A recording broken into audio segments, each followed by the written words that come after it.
I am already so proud that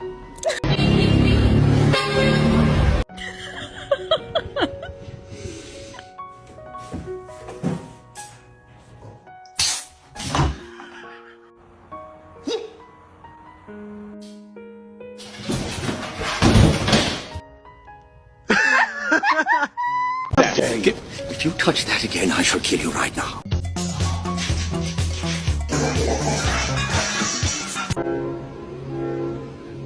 I knew my cats needed more enrichment while I was at work, so I got them this interactive hide-and-seek toy. I've seen them before, but wasn't sure.